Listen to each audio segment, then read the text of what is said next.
Don't you dare walk away from me, Elena. We're not finished. The voice cut through the elegant crowd like a blade, making every head turn at the charity gala. Elena Martinez felt her blood turn to ice as she recognized that familiar, possessive tone that had haunted her for months. Marcus, her ex-fiancé, the man who had shattered her heart and nearly destroyed her life. She quickened her pace through the glittering ballroom, her emerald silk dress rustling as she weaved between guests in designer gowns and tailored tuxedos.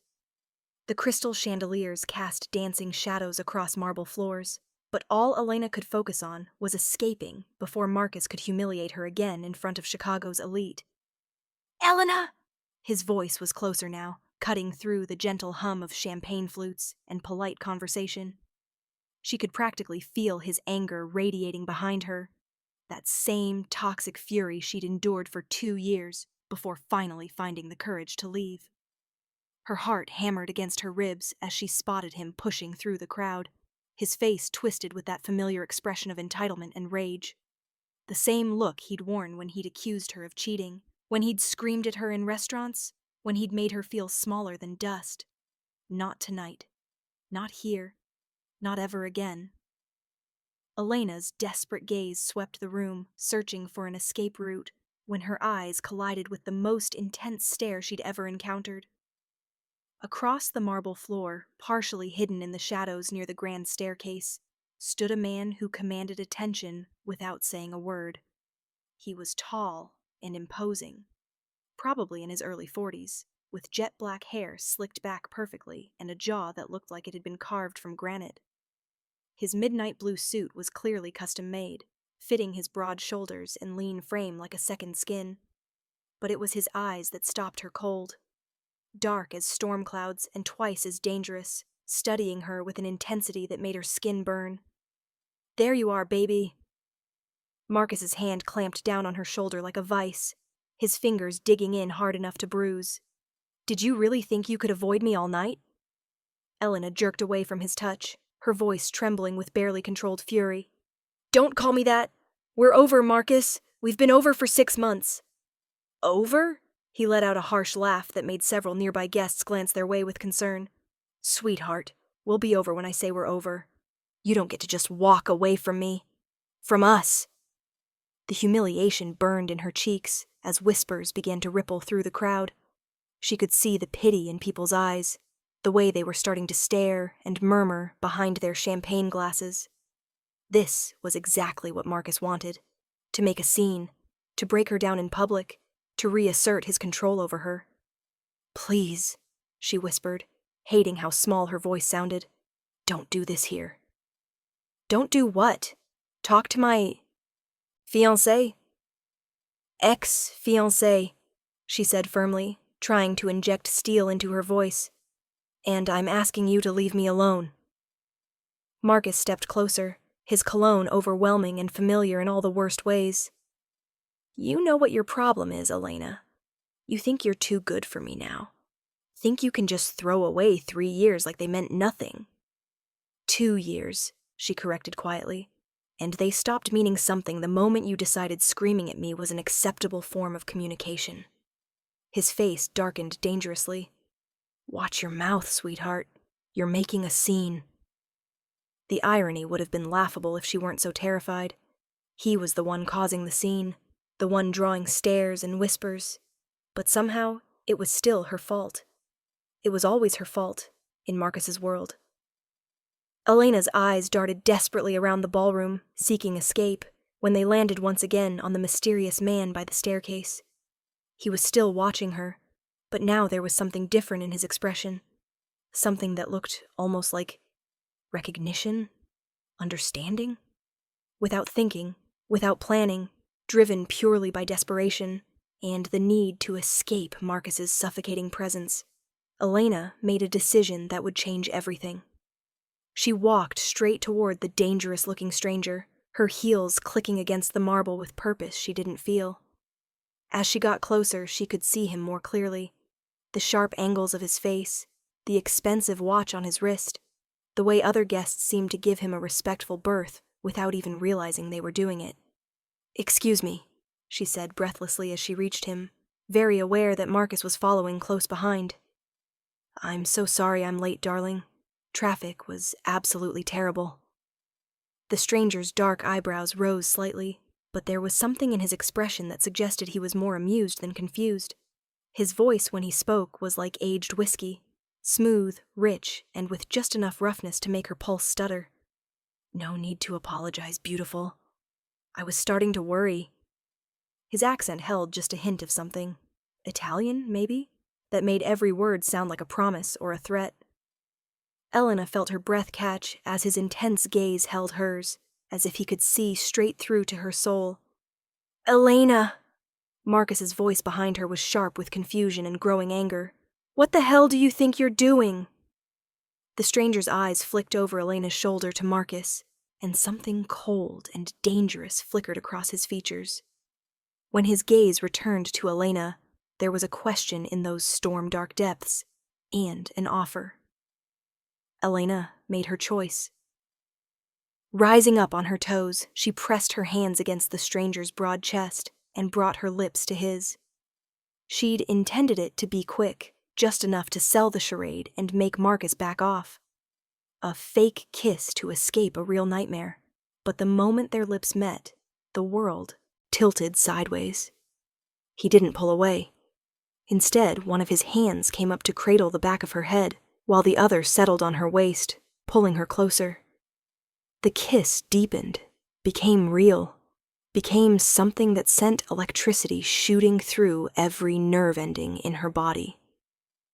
Elena had been kissed before, by Marcus, by other boyfriends over the years, but nothing had ever felt like this.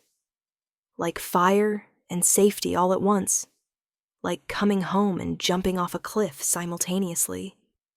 When they finally broke apart, she was breathless and dizzy, her hands still pressed against his chest, where she could feel his heart beating strong and steady beneath her palms. "Well," the stranger murmured, his thumb tracing along her jawline with shocking gentleness. "That was unexpected." "Elena!" Marcus's voice cracked like a whip behind her, reminding her exactly why she'd thrown herself at this beautiful stranger in the first place. "What the hell is going on here?" The stranger's hand remained on her waist as he turned to face Marcus, and Elena felt the change in him immediately. Gone was the gentle man who had just kissed her like she was precious. In his place stood someone harder, colder, infinitely more dangerous. "Is there a problem here?" His voice was deceptively calm, but there was steel underneath that made Elena shiver. Marcus puffed up his chest, clearly trying to assert dominance. "Yeah, there's a problem. You're pawing at my fiancé." "Ex-fiancé," Elena said quickly, her voice stronger now with the stranger's solid presence beside her. "I told you, Marcus. We're done. Like hell we are." Marcus stepped closer, his face flushed with anger and what Elena recognized as wounded pride. "Elena, stop this ridiculous charade. You're embarrassing yourself." The stranger's grip on her waist tightened slightly, not enough to hurt, but enough to remind her that she wasn't alone in this. "The lady seems to have made herself clear," he said, his tone conversational, but with an undercurrent that made the hair on Elena's arms stand up. "Perhaps you should respect her wishes." Marcus laughed harshly. "And who the hell are you to tell me anything? Some nobody she picked up at the bar?" Elena felt the stranger go very still beside her, and suddenly the temperature in their little corner of the ballroom seemed to drop 10 degrees. Several nearby guests had stopped their conversations entirely, their faces showing a mixture of fascination and what looked suspiciously like fear. "Marcus, stop!" Elena whispered, though she wasn't entirely sure why. Something in the stranger's silence felt dangerous, like the moment before lightning strikes. "No, I want to know," Marcus continued, oblivious to the tension he was creating. "Who is this guy, Elena? Some rebound to make me jealous? Some sugar daddy you found to pay your bills?" The insult hit Elena like a physical blow, bringing heat to her cheeks and tears to her eyes. Even now, even when she'd tried to get away from him, Marcus found ways to make her feel worthless and small. "That's enough." The stranger's voice cut through Marcus's rant like a blade. quiet but carrying absolute authority. "You're going to apologize to the lady, and then you're going to walk away."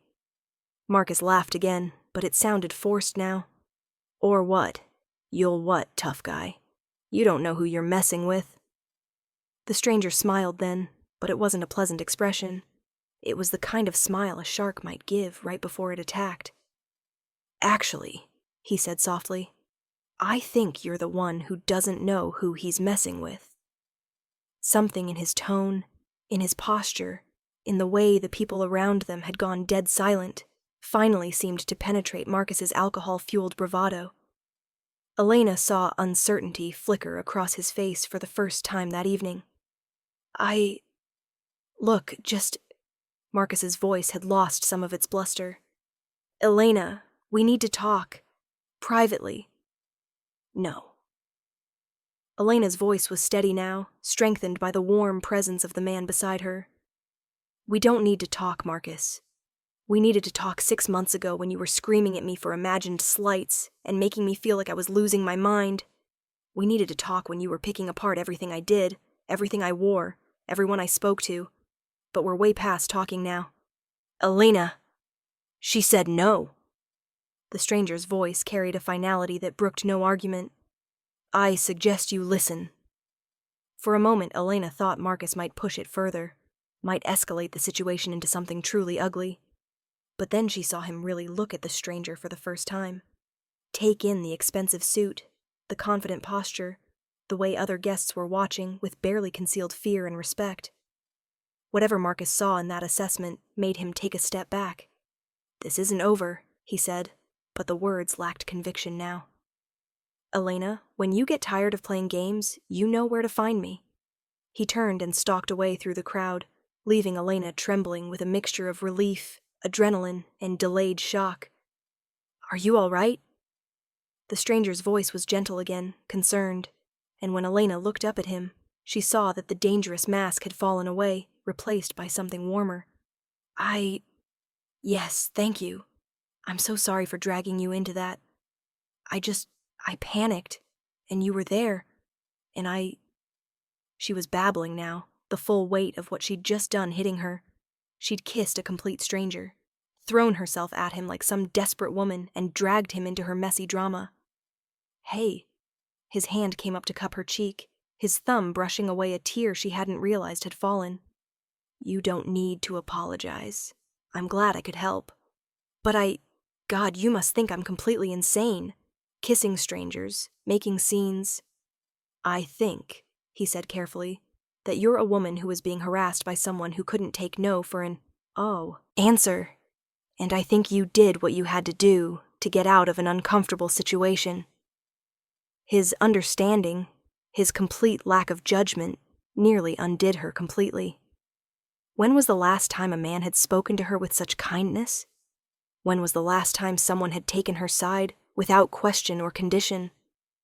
"I should probably go," she said reluctantly, though every cell in her body was screaming at her to stay close to this man who had appeared like some avenging angel in her darkest moment. "Should you?" He tilted his head slightly, studying her face. "Or would you like to have a drink with me? Somewhere quieter, where we can actually hear each other think?" Elena hesitated. She didn't know this man. Didn't know anything about him except that he was gorgeous and dangerous, and had just kissed her like the world was ending. Every rational part of her brain was screaming that this was a terrible idea. But then she remembered Marcus's face when he'd seen her with someone else. Remembered the way this stranger had stood up for her without hesitation, had made her feel safe and protected for the first time in longer than she could remember. "I'd like that," she heard herself say. "I'd like that very much." His smile transformed his entire face, softening the sharp edges and making him look almost boyish. "Good. I know a place." He offered her his arm, and Elena took it, marveling at the solid strength beneath the expensive fabric of his suit. As they walked toward the exit, she caught glimpses of other guests watching them with expressions ranging from curiosity to something that looked almost like awe. "I should probably introduce myself properly," she said as they stepped out into the cool Chicago night. "I'm Elena Martinez. Dante, he replied, helping her into a sleek black car that had appeared as if by magic at the curb. Dante Rossini. The name sent a little shiver of recognition through Elena, though she couldn't quite place why. Rossini. It sounded familiar, like something she'd heard in whispered conversations or half-remembered news reports. But as Dante slid into the seat beside her and gave the driver an address in that delicious accent of his, Elena found she didn't care about half-remembered whispers. All she cared about was the way he'd looked at her like she was something precious, the way he'd stood between her and Marcus like a shield, the way her lips still tingled from their unexpected kiss. The restaurant he took her to was small and intimate, the kind of place that didn't advertise, but somehow had a 3-month waiting list. The maitre d' greeted Dante by name and led them to a private booth in the back, away from other diners and prying eyes. "This is beautiful," Elena said, looking around at the soft lighting and elegant decor. "How did you get us a table on such short notice?" Dante's smile was enigmatic. "I know the owner." Over wine and the most incredible Italian food Elena had ever tasted, they talked. Really talked, in a way she hadn't with anyone in years. Dante was intelligent and funny, asking thoughtful questions and listening to her answers like they actually mattered. He told her about his work, something vague in family business and investments, and his love of art and literature. "So, what do you do when you're not rescuing damsels in distress at charity galas?" Elena asked, surprising herself with how comfortable she felt with this man who had been a stranger 2 hours ago. "I don't make a habit of it," Dante admitted with a grin. "You're my first damsel, actually." "Lucky me," Elena laughed, then sobered slightly. "Seriously, though, thank you, for what you did back there. Marcus, he has a way of making me feel powerless, even now, even after all this time." "How long were you together?" Dante's voice was carefully neutral, but Elena caught the tension underneath. 2 years. Engaged for the last 6 months of it until I finally came to my senses. Elena took a sip of wine, gathering her courage. He was never physically abusive, but he had this way of making me question everything. My judgment, my friends, my worth. I started to feel like I was disappearing, like I was becoming this smaller, quieter version of myself just to avoid setting him off. Dante's jaw tightened, and Elena caught a glimpse of that dangerous man from the ballroom. "He had no right to treat you that way, no right at all." "I know that now. It took me a long time to realize it, but I know." Elena met his eyes across the table. "What about you? Ever been married? Engaged?" Something flickered across Dante's face, there and gone so quickly Elena almost missed it. "No, my line of work doesn't exactly lend itself to long-term relationships." "What line of work is that exactly?" Elena asked, noting how he'd deflected her question about relationships. "You've been pretty vague about the family business thing." Dante was quiet for a long moment, twirling wine in his glass and seeming to weigh his words carefully. "Elena," he said finally, "what would you say if I told you that getting involved with me might be complicated?" "Complicated how?" Her heart was starting to beat faster, though she wasn't sure if it was from fear or excitement. "Let's just say my family has a certain reputation in this city. We're not exactly the kind of people your mother would want you bringing home for Sunday dinner." Elena studied his face, taking in the sharp angles and careful expression. Suddenly, the whispered conversations and fearful glances from the ballroom made more sense. Rossini.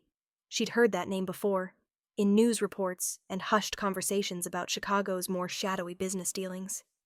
"Dante," she said slowly, "are you trying to tell me you're involved in something illegal?" His smile was rueful. "I'm trying to tell you that my world is dangerous, Elena. And you deserve someone who can give you a normal life. Someone who won't put you at risk just by caring about you." Elena felt something twist in her chest at his words. After one evening, one kiss, one dinner, this man was already trying to protect her. When was the last time anyone had put her safety, her well-being, ahead of their own wants. What if I don't want normal? She heard herself say. What if I've had enough of normal to last a lifetime? Dante's eyes darkened. You don't know what you're saying. Don't I? Elena leaned forward, her heart pounding, but her voice steady. Dante, an hour ago I was trapped in a conversation with a man who spent 2 years tearing me down, making me feel worthless and small. Then you appeared, and for the first time in longer than I can remember, I felt alive, protected, valued. Elena, I'm not saying I want to marry you tomorrow, she continued, heat flooding her cheeks at her own boldness. I'm saying I'd like to see you again. I'm saying that whatever your world involves, it can't be worse than the one I've been living in. Dante stared at her for a long moment, something like wonder flickering in his dark eyes. You have no idea what you do to me, he said softly. Then show me. The words hung between them, loaded with promise and possibility. Elena couldn't believe she'd said them, couldn't believe she was sitting here with this dangerous, beautiful man and asking for more. But she was. God help her, she was. Dante signaled for the check, his movements sharp and decisive. Come home with me, he said, his voice rough with an emotion Elena couldn't identify. Let me show you exactly what you do to me. Elena's breath caught. She should say no. Should go home to her safe apartment and her safe life, and pretend this evening had never happened. Should run as far and as fast as she could from this man who made her feel things she'd never felt before. Instead, she nodded. The drive to Dante's penthouse was charged with tension, neither of them speaking as the city lights flashed by outside the tinted windows. Elena was acutely aware of every breath, every small movement, the way Dante's hand rested on the seat between them like an invitation. When they finally arrived at his building, a gleaming tower in one of Chicago's most exclusive neighborhoods, Elena felt her resolve waver slightly. This was really happening. She was really going home with a man she'd met 3 hours ago, a man who'd all but admitted he lived outside the law. Second thoughts? Dante asked quietly, as if reading her mind. Elena looked at him, really looked at him, at the sharp intelligence in his dark eyes, the way he'd stood up for her without question, the gentleness in his touch despite the danger that seemed to radiate from him like heat. No, she said firmly. No second thoughts. His penthouse was exactly what she'd expected, sleek and modern with floor-to-ceiling windows that offered a breathtaking view of the city. But it was the small details that caught her attention. The well-worn books on the shelves, the expensive but comfortable furniture, the photographs of what looked like family gatherings tucked discreetly on side tables. It's beautiful, Elena said, moving toward the windows to take in the glittering skyline. Not as beautiful as you. Elena turned to find Dante watching her with an intensity that made her skin burn. He'd shed his suit jacket and rolled up his sleeves, revealing strong forearms and expensive watches. The sight should have been casual, relaxed, but instead it made him look even more dangerous somehow. Dante, she began, then lost her words as he crossed the room in 3 swift strides and cupped her face in his hands. Tell me to stop, he said roughly, his thumbs tracing her cheekbones. Tell me this is crazy and you want me to take you home, and I will. No questions, no pressure. Instead of answering, Elena rose up on her toes and kissed him. This time, there was no pretense, no audience to convince. This kiss was just for them, raw and honest, and full of a hunger that Elena had never experienced before. Dante's hands tangled in her hair as he walked her backward until she was pressed against the cool glass of the windows, the city spinning out below them in a carpet of lights. Elena, he breathed against her lips, and her name sounded like a prayer in his mouth. They made love that night with a passion that bordered on desperate, as if they both knew this was borrowed time, a stolen moment that couldn't last.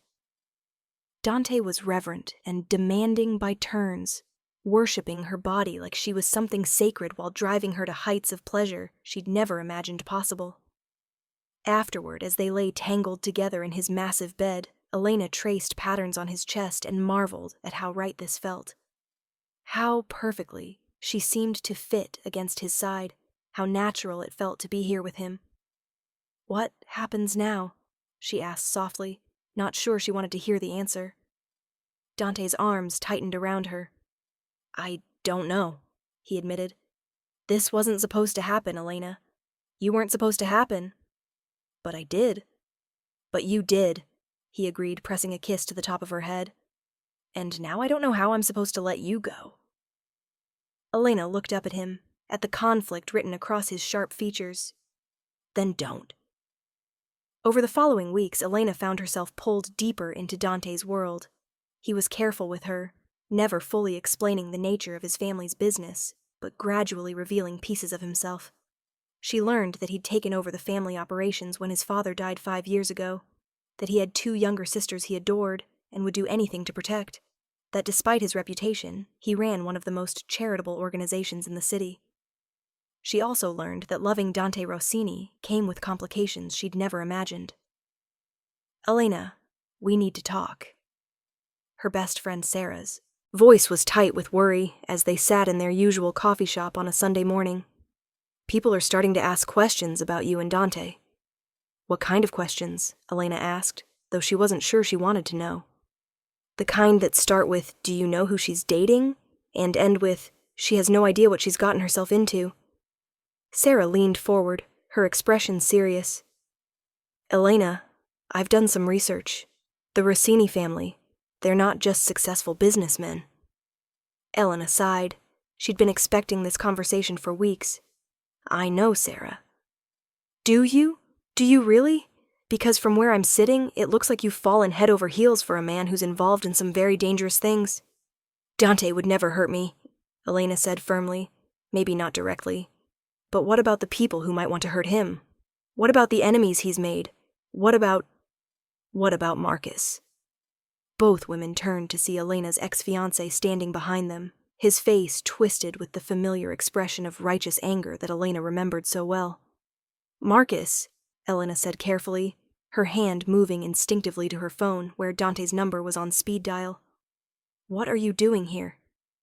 "Looking for my fiancé, actually."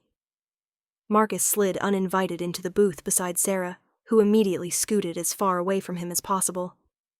"We need to talk, Elena, about this little rebellion phase you're going through." "It's not a phase, Marcus. I told you, we're done." "Come on, sweetheart. You can't seriously think this thing with Rossini is going to last." Marcus's voice dripped with false concern.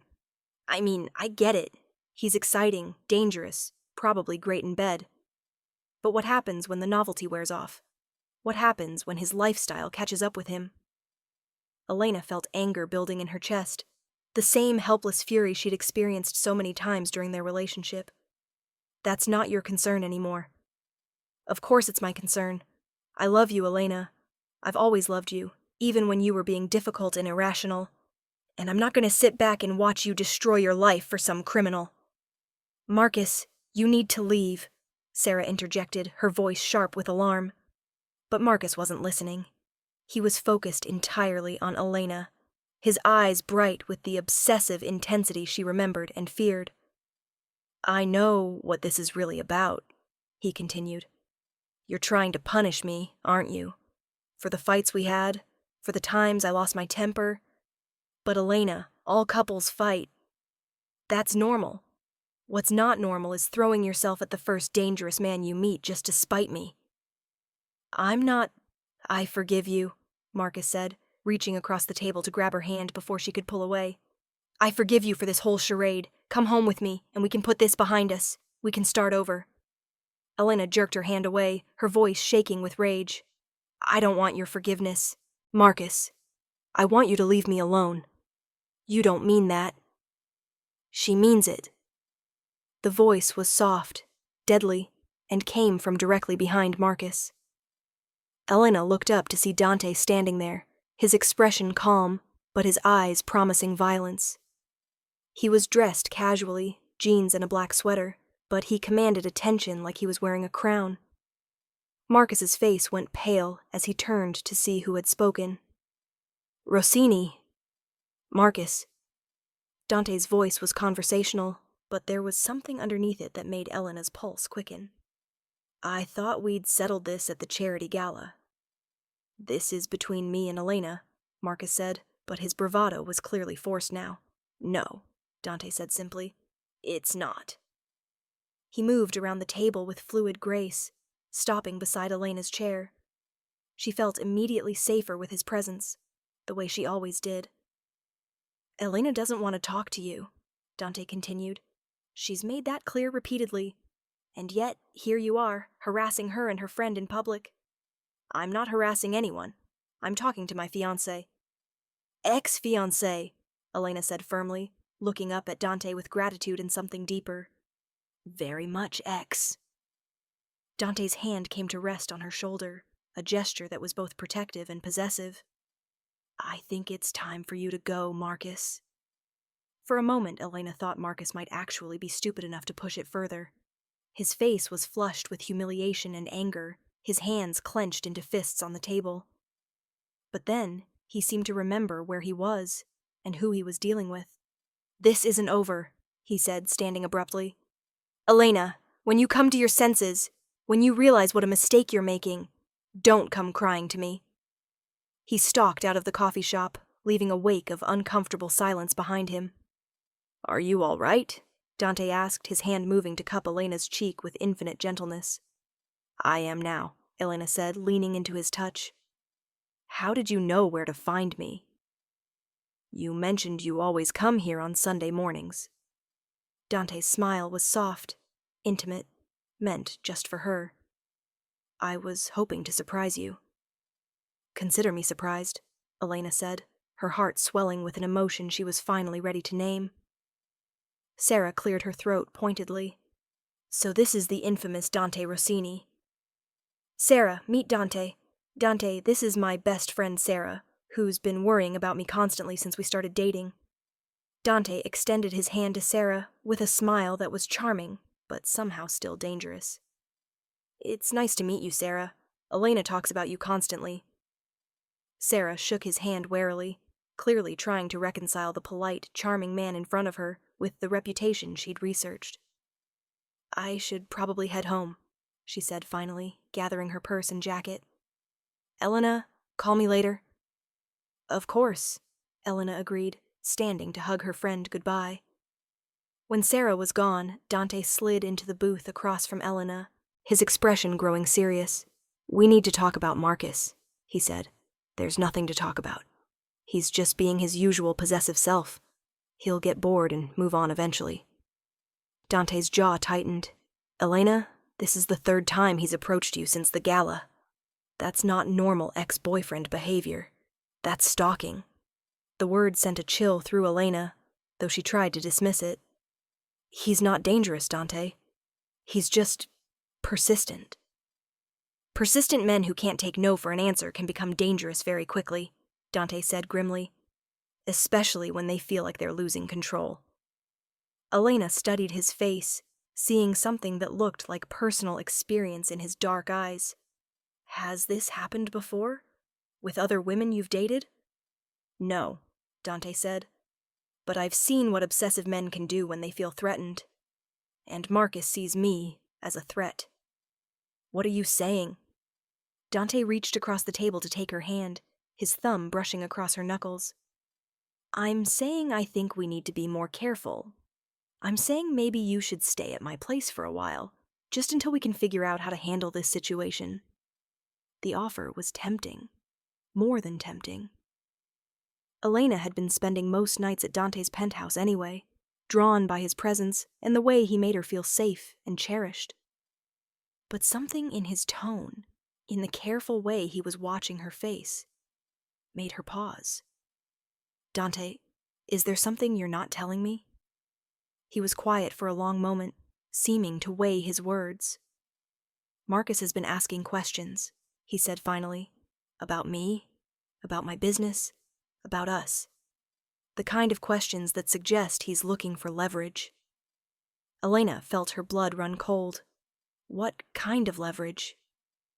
The kind that could put you in danger, Dante said quietly. Elena, My enemies would love nothing more than to find a weakness they could exploit. If they think you matter to me, and you do, more than I ever intended, then you become a target." The full weight of what he was saying hit Elena like a physical blow. She'd known, intellectually, that dating Dante came with risks, but she'd never really considered the possibility that loving him could put her life in actual danger. "Maybe Sarah was right," she whispered. "Maybe I don't know what I've gotten myself into." Dante's grip on her hand tightened. "Elena, look at me." She raised her eyes to his, seeing her own fear reflected in their dark depths. "I will never let anyone hurt you," he said with absolute conviction. "Never.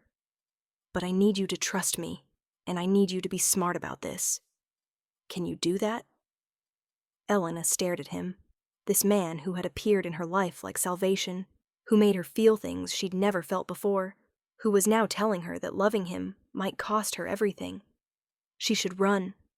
Every rational part of her brain was screaming at her to get up, walk away, and never look back. To choose safety over passion, predictability over the unknown. Instead, she squeezed his hand and said, "What do you need me to do?" The relief that flooded Dante's face was almost heartbreaking. "Come home with me," he said. "Let me keep you safe while we figure out our next move." Elena nodded, her decision made. She was all in now, completely and irrevocably. Whatever came next, they would face it together. 3 months later, Elena stood in the same ballroom where she'd first kissed Dante. But everything had changed. She wore a stunning white dress that had cost more than her car, and her left hand bore a diamond ring that caught the light from the crystal chandeliers and threw rainbows across the marble floor. "You look beautiful, Mrs. Rossini," Dante murmured in her ear as they swayed together to the soft jazz music, their wedding guests dancing around them in elegant celebration. "I like the sound of that," Elena replied, looking up at the man who had transformed her life in the space of a single, desperate kiss. The path to this moment hadn't been easy. Marcus had escalated his harassment until Dante had been forced to involve some very serious people in convincing him to leave Elena alone permanently. There had been late-night conversations about the reality of Dante's business, about the compromises and moral ambiguities that came with loving a man who lived outside conventional society.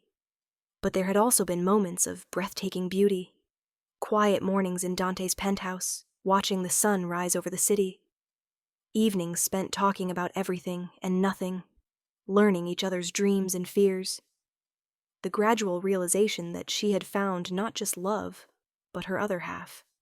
"Any regrets?" Dante asked, spinning her expertly as the song shifted to something slower, more intimate. Elena looked around at the faces surrounding them, Dante's family, who had welcomed her with surprising warmth, her own friends and family, who had eventually come to see what she saw in this dangerous, complicated man, the broader community that had learned to respect the woman who had captured the heart of one of Chicago's most feared and powerful men. "Only one," she said, her eyes twinkling with mischief. Dante's face grew serious, concerned. "What's that?" Elena rose up on her toes to whisper in his ear, "I regret that it took me so long to find you." Dante's laugh was rich and warm as he dipped her dramatically, drawing applause from their guests. When he brought her back up, his eyes were soft with an emotion that still took Elena's breath away. "Ti amo, Elena Rossini," he said in Italian. The words she'd learned meant, "I love you." "Ti amo anch'io," she replied, her pronunciation still imperfect, but her meaning crystal clear.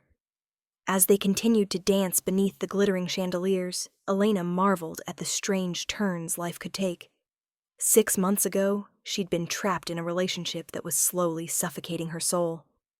Tonight, she was married to a man who made her feel like she could conquer the world.